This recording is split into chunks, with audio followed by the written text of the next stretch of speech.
Rob at Money's Car Stereo. We're out here in the valley talking to Owen here at Sharpe Performance. How you doing? And we're back on LS conversations now. Or say, fuel injection Chevrolet motors, LS / truck motors, convert look like LS. Either or, however you want to look at it, it's pretty much the same ball game. The difference will be the block, which on the LS block it is aluminum, correct? And the actual LS blocks are aluminum. This is a truck motor. This is an iron block. So this is a 5.3 here. 5.3, yeah. And so we're gonna go with the cam, and something like this. What horsepower do they rate this to be at putting out? You thinking? This will bump you up. It depends on the tune and how advanced you want to go. This right here will get you, 60 to 100 horse, depending on how aggressive you want to get with the tuning in it. What kind of fuel you want to run in, and how you go. So leaving out the door from you is still will need to get dyno tuned pretty much, or will it be? Yeah, every vehicle. I mean, even if we get you a tune that's close, it'll get it running. It runs and starts, and we'll have it running on the test stand before you take it. Once it's in the car, every car reacts differently. The car, the wheels, everything on it puts a different load on it. So to get the most out of it, it needs to be dyno tuned. But coming from you out the door, it'll be something that you could drive it, but still could.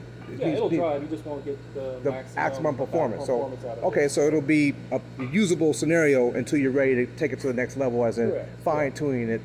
Basically, we give you a base tune that's generic. I mean, even from the factory, when you buy a brand new car, it has a generic tune in it. Okay. You take any factory car and you go have it tuned, you can get fine-tuned to get that little bit of extra out of it. Okay. So it's basically the same thing. We give you a tune that's pretty good, good and safe to drive in any application, and then you can go tune it.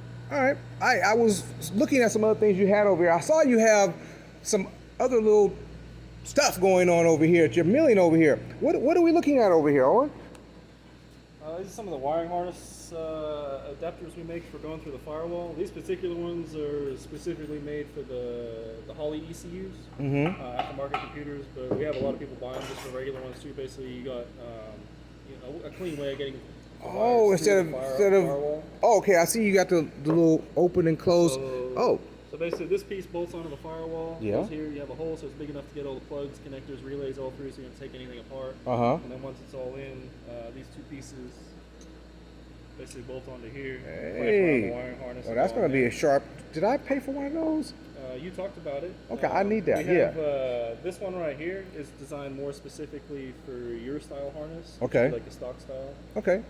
It's a two-piece design.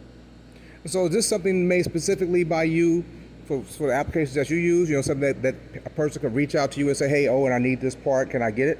Yeah, we sell them too. We have them on our website. So how do they find you? SharpePerformance.net. Sharpe with an E. There you go.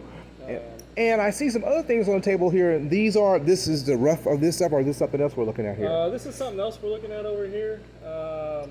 This right here is actually just a cover plate. It's actually, I'm making it for another shop. He's going to end up offering it for sale, but basically it's a little trim piece that has a lighted logo in the center. Oh, that's something that you put over the coil pack or something like that, or? Yeah, basically, yeah. But this one replaces. This is for cars that have remote coil packs. Oh. So this goes over the top of the valve cover. Oh, the remote coil packs. You mean in ones that are hidden down in the frame? For hiding them so that gives you that look of having the old school motor, closer to the old school look. Yeah, okay, I've seen that. A little more room too. So. Okay. And then you have this one right here, because the stock harness, they're designed to go through a 2-inch. You basically drill a 2-inch hole saw through the firewall. Yeah. And they have a rubber grommet that goes on there, and it works. It's just kind of ugly. So this one fits in that exact same spot. So if you have any of the PSI style wiring harnesses, pretty much any of the aftermarket harnesses. This fits in that 2-inch hole, goes around, fits tightly around the wiring harness. Bolts right through there. So. I see. This is stuff we make in house right here. I'm letting you guys see what I see. My man has a machine here, one-stop shop. You get it, he can make it happen for you. So you're doing prototypes for other people also, as you were talking about for that. Yeah. So if a person came at you with an ideal, they could possibly work with you, and you guys could come up with maybe something that you could do for them?